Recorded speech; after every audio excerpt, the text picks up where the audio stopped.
July 1, 2016 nang ilunsad ng Philippine National Police ang Oplan Tokhang o yung pagpunta sa mga bahay ng mga suspected user at pusher para pakiusapan silang sumuko sa mga otoridad. Magandang tanghali po. Bahagi ito ng tinatawag na Oplan Double Barrel. Pero mula noon, 2 beses nang sinuspindi ang programa. Makailang ulit kasing nasangkot sa kontrobersya ang ilang kapulisan. And then there was no any proof of life. They did not give any information about Mr. G. Ikju. Unang sinuspinde ang Oplan Tokhang noong January 30, 2017 nang matuklas ang sangkot ang ilang pulis sa kidnap for ransom case ng Korean businessman na si G. Ik-ju. Saan dito pinatay? Where here exactly?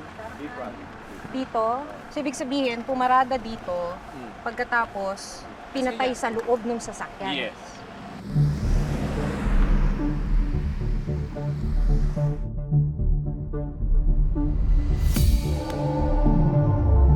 Muling inilunsad ang Oplan Tokhang noong March 7, 2017 na tinawag na Oplan Double Barrel Reloaded.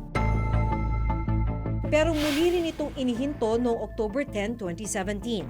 Nang masangkot naman ang ilang pulis sa kontrobersyal na one-time big-time operation sa Caloocan City.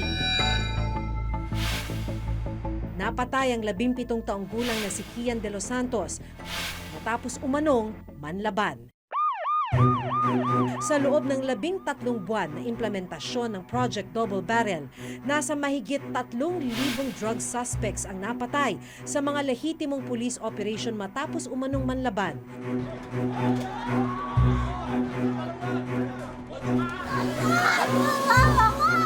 Ipinag-utos ni Pangulong Rodrigo Duterte na pangunahan ng Philippine Drug Enforcement Agency o PDEA ang anumang operasyong may kaugnayan sa droga.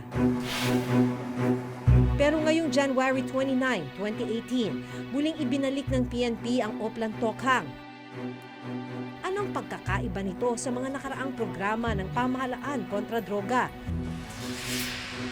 Kumusta na ba ang ilang kontrobersyal na kasong kinasangkutan ng mga pulis?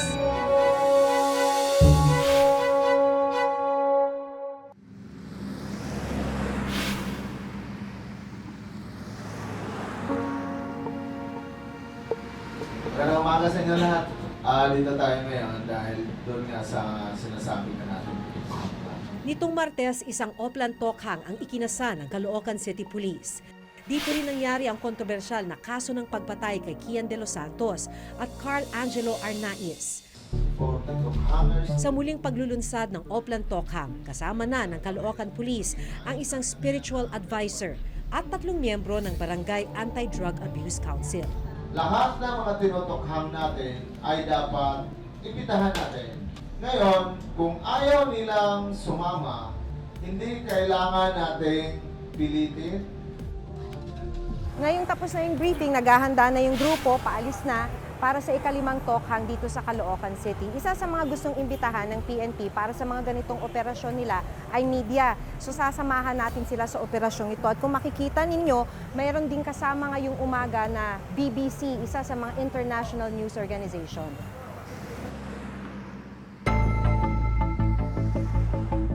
Mahaba-haba rin yung convoy na sinusundan natin para sa Tokhang operation ngayong umaga. Sa bagong guideline kasi ng PNP, sa bawat operation, kailangan meron ng kasamang taga-local Anti-Drug Abuse Council at isang taga-PNP Human Rights Affairs Office o di kaya kahit na anong civilian human rights advocate.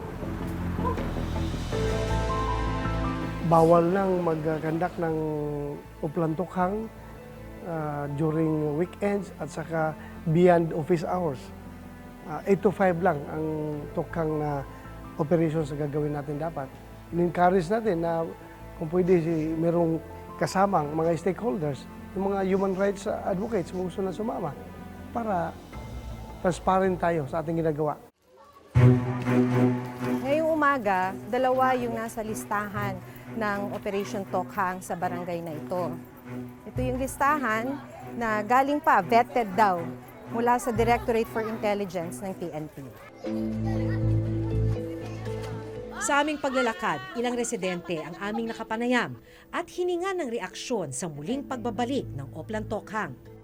Anong pakiramdam ninyo kung ikukumpara mo dun sa dati? Basta bawasan po yung kaba. Kasi nga maaga na po siyang ginagawa. Tsaka mas maganda po talaga yung inaano muna sa barangay.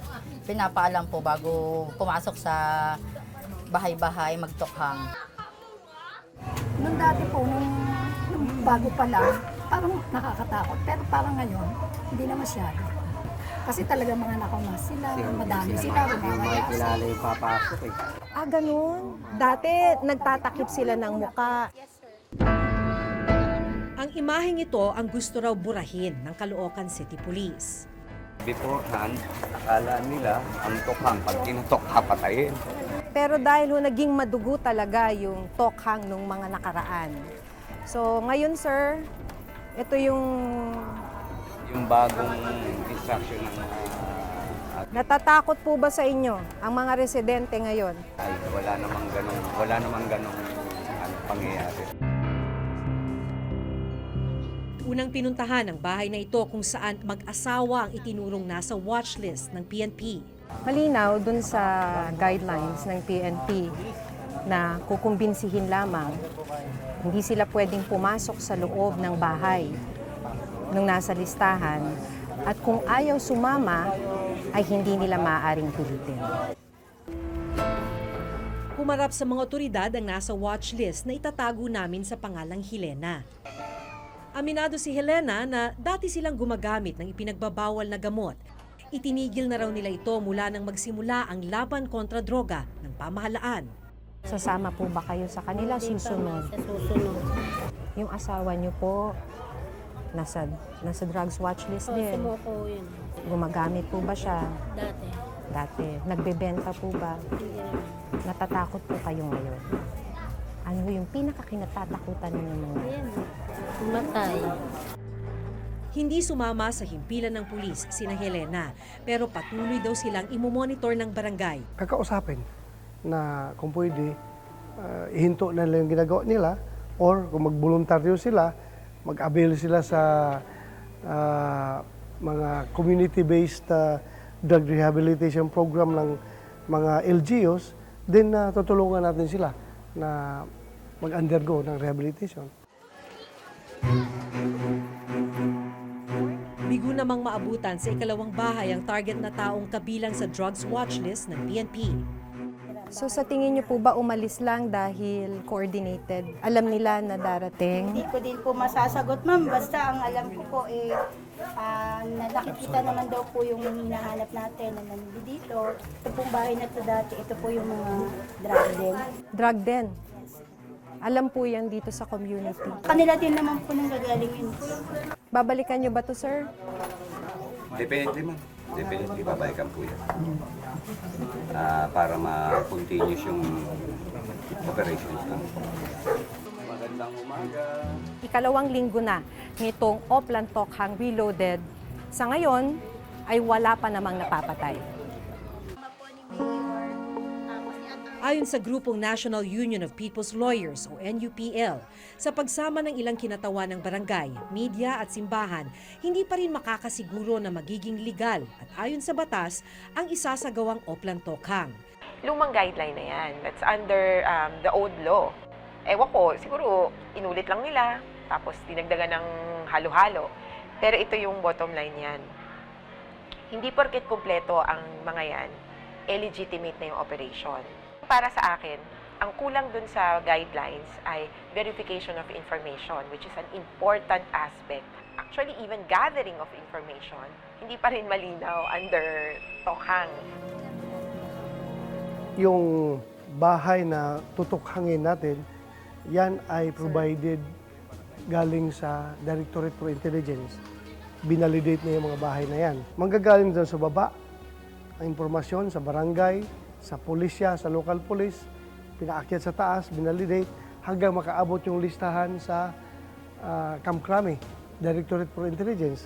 Yung list na yan na galing sa Directorate for Intelligence, binababa yan doon sa baba sa police station para yan ang listahan na kailangang tukhangin ninyo. Sa implementasyon ng Oplan Tokhang, nakasaad sa inilabas na guidelines ng PNP na walang sino man sa tinatawag na Tokhangers ang maaaring pumasok sa loob ng bahay ng nasa watchlist ng walang permiso. Hindi rin obligadong pumirma ang nasa listahan sa kahit anong dokumento o kuhanan ng mugshot at fingerprints, lalo na ang sapilitang sumama sa mga pulis. Pero giit ng NUPL, dati nang nasa batas ang ilang panuntunang ito. Ang problema, hindi lang naipatupad noong una. Matagal nang ini-implement dapat ng pulis at saka ng pulis, ng law enforcement. Yung sa search warrant sa serving kasi noon, you only talk to the owner of the house. Mula nang ibalik ang laban kontra droga sa PNP nitong January 2018, isang drug suspect pa lang ang naitalang napatay ng mga pulis matapos umanong manlaban. Pumasok sila rito sa amin, pumasok doon sa kanila. Naghahabulan pa daw. Walang habulan nangyari dahil kung mayroon man.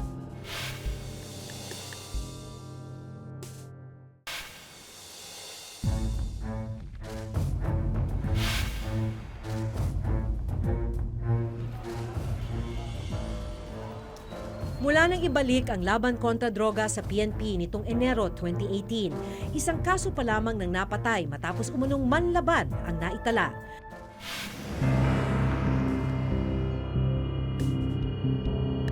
Naabutan naming nakaburol ang drug suspect na si Kenneth, 23 taong gulang. Well, it is a legitimate bypass operation.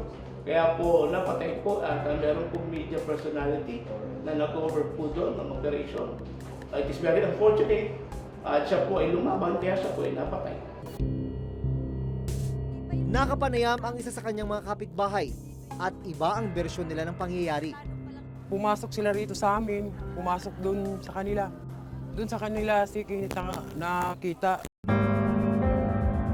Ayon sa kapitbahay, pinasok ng mga hindi naka-uniforming pulis ang kanilang lugar at pinaalis ang mga tao bago dumiretso sa bahay ni Kenneth.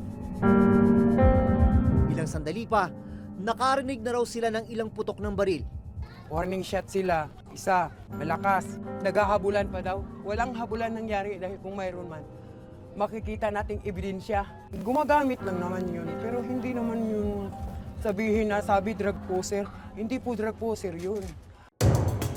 Sang-ayon na rin sa panuntunan ng PNP, lahat ng operasyong magriresulta sa pagkamatay ng isang suspect, otomatikong iimbestigahan ito ng PNP Internal Affairs Service o IAS. Ang tanong, ilan ba sa mga pulis na iniimbestigahan ang tuluyang nakasuhan? Sa datos mula sa PNP IAS, nasa 1,835 ang kasong administratibong naisampa sa mga pulis na may kaugnayan sa illegal drugs at illegal drugs operation. Sa bilang na ito, 160 sa mga pulis ang na-dismiss. Isa sa kontrobersyal na kasong kinasangkutan ng mga pulis na naging ugat ng unang pagsuspinde sa Project Double Barrel, ang pagdukot at pagpatay sa Korean businessman na si Ji Ik-ju noong October 18, 2016. Nakunan pa ng cellphone video habang sapilitan siyang tinangay mula sa kanyang bahay sa Angeles City, Pampanga. Lumabas sa investigasyon na sa parking area na ito, dito sa Camp Crame, pinatay ang Korean businessman sa loob ng isang sasakyan. Pagkatapos ay dinala siya sa Green Funeral Parlor sa Caloocan bago ipinasok sa crematory. At kahit patay na si G, nagawa pa raw ng mga pulis na humingi ng 5 milyong pisong ransom noong October 20, 2016. Kabilang sa mga suspect sina SPO3 Ricky Santa Isabel, SPO4 Roy Villegas, Superintendent Rafael Dumlao at iba pa. Patong-patong na kasong carnapping at kidnapping with homicide ang kinahaharap ng mga pulis. Nitong nakarang Enero, pinahintulutan ng DOJ na tumayong state witness ang isa sa mga kinasuhan na si SPO4 Roy Villegas. Ito ay matapos makitaan ng korte ng probable cause ang mga naging pahayag ni Villegas na si Dumlao ang naging mastermind sa pagkidnap kay Ji Ik-ju kasama sina Santa Isabel at iba pa. Siguruhin natin matatanggal sa serbisyo yan. Pag na-prove talaga yan na gumawa ng kalokohan, matatanggal yan. Sa kriminal, pwede sila makulong. Naging dahilan din ng pagsuspindi ng Project Double Barrel noong October 2017 ang pagkamatay ng 17 taong gulang na si Kian De Los Santos sa Caloocan City. Ang CCTV footage na ito ang isa sa mga naging matibay na ebidensya para mabigyan linaw ang pagpatay sa 17 taong gulang na si Kian De Los Santos sa Caloocan City. Matapos makitang kinaladkad, natagpuan na wala ng buhay ang biktima, nakasubsob at may baril malapit sa kanyang katawan. Ang kasong ito, isa sa mga naging dahilan kung bakit sinuspende ang Project Double Barrel noong October 2017. Ayon sa hepe ng Caloocan Police, kasalukuyang nasa Regional Personnel Holding and Accounting Unit o RPHAU ng PNP sa Camp Bagong Diwa ang mga sangkot na pulis na sina PO3 Arnel Oares, PO1 Jeremiah Pereda at PO1 Jerwin Cruz. These police are already assigned in Bikutan. Wala na sila. Wala na sila dito sa Lahat, atin. sir, nung mga tinanggal noon, wala Yes, all of them are already in Bikutan. May warrant of arrest na, although I didn't see that warrant of arrest. Kahit na sabihin mong courier yun, hindi mo yun dapat patayin. Eh bakit namatay? Binaril. Isang klaro yun na pagmamalabis. Pwede mang hulihin mo lang yun at dalhin sa presinto. Bakit pa binaril? Isa pa sa kontrobersyal ang kaso ng mag-amang Rene at JB Bertes na napatay sa loob mismo ng kulungan sa Pasay City noong July 2016 matapos umanong mang-agaw ng baril. Parehong may tama ng bala sa ulo ang mag-ama. Nag-issue na ang Regional Trial Court ng Pasay ng warrant of arrest para sa dalawang pulis na ito. Sa kasamaang palad, nakapagtago yung dalawang pulis at sa kasalukuyan ay classified sila as at large. Pagtitiyak ng pinuno ng PNP, mas magiging bukas ang pulisya sa mga isasagawang oplan tukhang. Unang-una, inimpasas natin ito yung transparency. Sunod, yung command responsibility. Sisiguro natin na mananagot yung mga commanders pag mayroong gumagawa ng kalukuhan sa kanilang, under sa kanilang poder. Ang liderato ng PNP, hinihikayat ang mga pulis na magsuot ng body cameras sa implementasyon ng tukhang. Ang problema, tila hindi prioridad ng PNP ngayong taon ang pagbili ng body cam. Kamakailan lang, naging laman ng mga balita ang pagbili ng PNP ng 48 bomb-sniffing dogs o K9 para sa kampanya kontra terorismo. Bawat isa nagkakahalaga ng nasa mahigit ₱250,000. Pero kasama raw dito ang food supply at training para sa K9 at handler nito. Can you prevent a bomb or an IED from exploding with the body-worn camera? No. But you can prevent that with the bomb sniffing dog. Ayon sa isang pahayag ni De La Rosa, inaasahang ngayong Hunyo, mabibili nila ang mga body cameras. Hindi na kailangan ng bidding yan. Bigay ang pera sa amin at bili agad kami. Gusto nyo makulong kami. Mapriso kami dyan afterwards dahil hindi sinunod yung bidding process.